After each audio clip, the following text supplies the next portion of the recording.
भाजपा के पिछलग्गू पार्टी बन गए हैं, उनके पीछे पीछे चलने वाले लोग हैं। दलित समागम नहीं हुआ, बीजेपी को कैसे दलितों का वोट दिलाया जाए इसकी कवायद चल रही है। लेकिन इसलिए ये लोग सोच रहे हैं कि किस तरीके का कार्यक्रम किया जाए कि दलित समाज और जो अति पिछड़ी समाज की जातियां हैं, जिनका वोट तो हमने लिया लेकिन उनके समुचित विकास के लिए इन लोगों ने कोई काम नहीं किया। उनके पार्टी में हैं, उनके गठबंधन में हैं, तो कहेंगे अभी कल वो निकल जाएंगे तो कहेंगे सबसे बड़े परिवार की पार्टी और सबसे दलितों के शोषण करने वाली यदि कोई नेता है तो जीतन राम मांझी जी हैं। 20 साल से आप जिसके साथ हैं, 11 साल से दिल्ली में सरकार है, आप किससे मांग रहे हैं? कांग्रेस जुड़ेगी?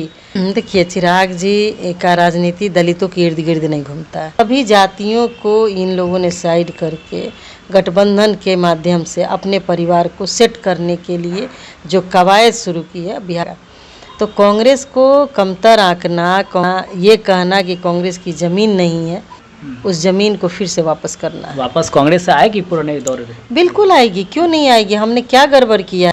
नमस्कार, स्वागत आपका लाइव बिहार में। मैं हूं आपके साथ है संजीव सिंह। इस साल बिहार में विधानसभा का चुनाव होना है। चुनाव से पहले देखिए तमाम जो पार्टियां हैं वो चुनावी रणनीति में जुड़ गई है। अपनी पार्टी को मजबूत करने के लिए तरह तरह के कार्यक्रम कर रहे हैं। इसी क्रम में देखिए केंद्रीय मंत्री जीतन राम मांझी ने भी बीते दिन दलित समागम किया। पटना के ऐतिहासिक गांधी मैदान में हजारों की संख्या में दलित समाज के लोगों को बुलाए थे।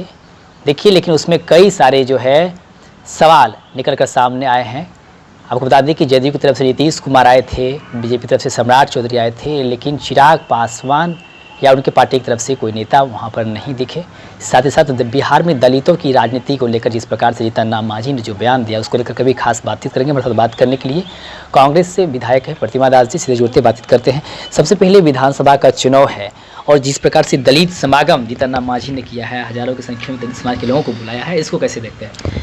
देखिए, वो तो भाजपा के पिछलग्गू पार्टी बन गए हैं, उनके पीछे पीछे चलने वाले लोग हैं। दलित समागम नहीं हुआ, बीजेपी को कैसे दलितों का वोट दिलाया जाए इसकी कवायद चल रही है। लेकिन ऐसा कुछ होने वाला नहीं है। आपको पता होगा कि 18 जनवरी को हमारे नेता आदरणीय राहुल जी जिस तरीके से पटना के बापू सभागार में आकर के 1 to 1 लोगों से बात की, जो वंचित समाज के लोग हैं, जो दलित समाज के लोग हैं, दलितों में भी बहुत से ऐसे लोग हैं जो वंचित हैं, जिनको राजनीतिक रूप से विगत 30 वर्षों से बिहार में हाशिए पे रखा गया है।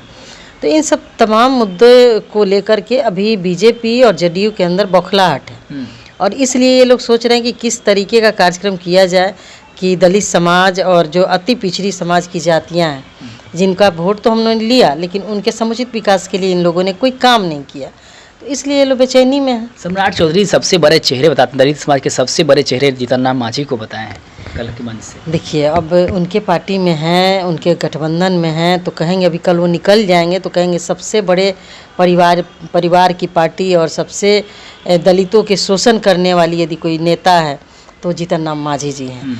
जीतन राम मांझी जी का कल कार्यक्रम था, हमारे अभिभावक जैसे हैं वो, तो हमें लगा कि कुछ उससे निकल के आएगा, कुछ बातें आएंगी दलित हित में, लेकिन वही रटाया कि जो लोग वंचित हैं उनको मुख्य धारा से जोड़ना है। अरे कौन जोड़ेगा? 20 साल से आप जिसके साथ हैं, 11 साल से दिल्ली में सरकार है, आप किससे मांग रहे हैं? कांग्रेस जुड़ेगी? तो घबराइए नहीं, 25 में हम लोग आ रहे हैं, निश्चित रूप से जोड़ेंगे। कल के कार्यक्रम को लेकर के चिराग पासवान को कहाँ खड़े देखते हैं? क्योंकि एक तरफ चिराग पासवान की पार्टी की तरफ से वहाँ पे कोई आए नहीं थे, बीजेपी जेडीयू की तरफ से तो आए थे, लेकिन चिराग पासवान पार्टी की तरफ से कोई नहीं आए थे। और देखिए, और सम्राट चौधरी ने कहा दलित का सबसे बड़ा नेता जो है वो जीतन राम मांझी है। ऐसे चिराग पासवान कहाँ खड़े हैं, कैसे देखते हैं इसको? देखिए, चिराग जी का राजनीति दलितों के इर्द गिर्द नहीं घूमता है। वो दलित सीटों पर दलितों के अधिकार को हनन कर रहे हैं। समस्तीपुर का ही ले लीजिए, आप जमुई का ले लीजिए, जो उनके एमपी हैं, अभी तक हल्फनामे में उन्होंने अपने फादर का नाम नहीं बताया कि उनके पिताजी कौन थे। तो ये तमाम लोग हैं जो दलित चेहरा तो बने हुए हैं, लेकिन दलितों के अधिकार, दलितों के मान सम्मान, राजनीतिक हस्ती को ख़त्म करने की एक बहुत बड़ी कवायद हो रही है, उसका ये लोग सहयोगी हैं। अच्छा, दोनों अब में जिस प्रकार से पहले भी कुछ न कुछ बातों को लेकर के अनबन बनी रहती थी चिराग पासवान और जीतन राम मांझी में, और इन दिनों दलितों के नेता बनने में क्या लग रहा है दोनों आपस में भिड़े हुए हैं? ऐसी बात नहीं है, दोनों दलित के नेता दोनों नहीं हैं, हैं, दोनों परिवार के नेता हैं। अब ये लग रहा है कि कितना अधिक से अधिक हम दबाव बनाएं कि मेरे परिवार के लोगों को टिकट मिले, और उधर लोजपा के लोग, लोजपा रामविलास जी की पार्टी के लोगों को लगता है कि कितना दबाव बनाएं कि मेरे लोगों को वोट मिले।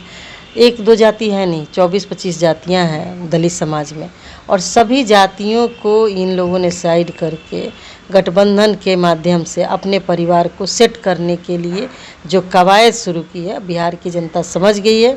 चाहे वो लोजपा हो, चाहे वो हम पार्टी हो, ये दोनों को सबक इस बार जनता सिखाई। आपकी पार्टी में भी नए प्रभारी बने हैं, आए हैं, काफ़ी एक्टिव दिख रहे हैं, बिहार में जगह जगह घूम रहे हैं, और मीडियाकर्मी से बातचीत करते हुए बीते दिनों उन्होंने कहा था कि अभी हम पार्टी को मजबूत करने में लगे हैं, चुनाव लड़ने को लेकर उन्होंने कहा अकेले चुनाव लड़ने को लेकर के कि आगे हम बताएंगे अकेले लड़ना है या साथ में लड़ना है, लेकिन अभी नहीं कुछ पता है, जनता के बीच अभी जा रहे हैं, पार्टी को मजबूत कर रहे हैं। या एक विधायक के तौर पर आप कैसे देखते हैं इसको? क्योंकि अखिलेश सिंह ने कहा कि आप लोग विचार विमर्श करेंगे, सीट समझौता हो जाएगा, जो होगा हम लोग लड़ेंगे चुनाव साथ। देखिए, वो बहुत ही ऊर्जावान, बहुत ही सूझबूझ वाले, बहुत ही पढ़े लिखे और पार्टी के प्रति वफादार, निष्ठावान एक सिपाही हैं कांग्रेस के, और जिस उम्मीद के साथ उनको बिहार में भेजा गया है तो वो अपना काम कर रहे हैं। और जो वर्कर निष्क्रिय बैठे हुए थे कि कोई काम ही, आप काम तब ना कीजिएगा जब आप होमवर्क करके ले जाइएगा और उसमें मार्किंग हो गया, 10 नंबर का काम, आपने 10 मार्क्स का आपका काम है कि 5 का है कि 2 का है। तो अब सभी वर्कर एक्टिव हो गए हैं, सभी विंग के लोग एक्टिव हो गए हैं, और बहुत ही अच्छा काम हो रहा है बिहार में।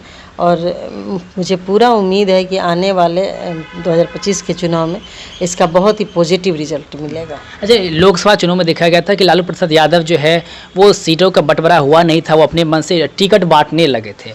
विधानसभा चुनाव है, ऐसे में कैसे देखते? पिछली बार 70 सीटें मिली थी, इस बार कहा जा रहा है कि 30-35 सीट ही कांग्रेस को देने के मूड में है। चर्चाएँ जो चल रही है, कैसे देखते हैं इसको? क्या कुछ अनुमान है सीटों को लेकर क्या, और गठबंधन को लेकर क्या सोचते हैं? गठबंधन में देना लेना नहीं होता है, उसमें कोऑर्डिनेशन होता है। और कांग्रेस ऐसी पार्टी है कि देश के हर एक कोने में, उसके हर घर में एक आदमी है। कांग्रेस पार्टी का वर्कर, चाहे बीजेपी ही क्यों नहीं, बीजेपी के जितने नेता कांग्रेस से गए हैं, उनके घर में भी अभी जाइएगा तो आपको एक कांग्रेसी वोटर मिल जाएगा। तो कांग्रेस को कमतर आंकना, कांग्रेस को कम आंकना, ये कहना कि कांग्रेस की ज़मीन नहीं है, तो हम आपके चैनल के माध्यम से अपने वर्करों को कहना चाहते हैं कि ये सारा ज़मीन हमारा था, उस ज़मीन को फिर से वापस करना है। वापस कांग्रेस से आएगी पुराने दौर में? बिल्कुल आएगी, क्यों नहीं आएगी? हमने क्या गड़बड़ किया है, क्या देश के हित में काम नहीं किया? देश के हित में चाहे शिक्षा की बात हो, चाहे नौजवानों की बात हो, महिलाओं के लिए आज जो बात हो रहा है कि महिला आरक्षण, जब हमारे नेता आदरणीय राजीव गांधी जी जब प्रधानमंत्री हुए तो सबसे पहले उन्होंने महिलाओं को आरक्षण दिया। दलित एट्रोसिटी का जो बात आप कहते हैं, आज की दलितों पे एट्रोसिटी के लिए जो कानून बना है, जो उनका अधिकार की बात होती, किसने किया था? राजीव गांधी जी ने किया था।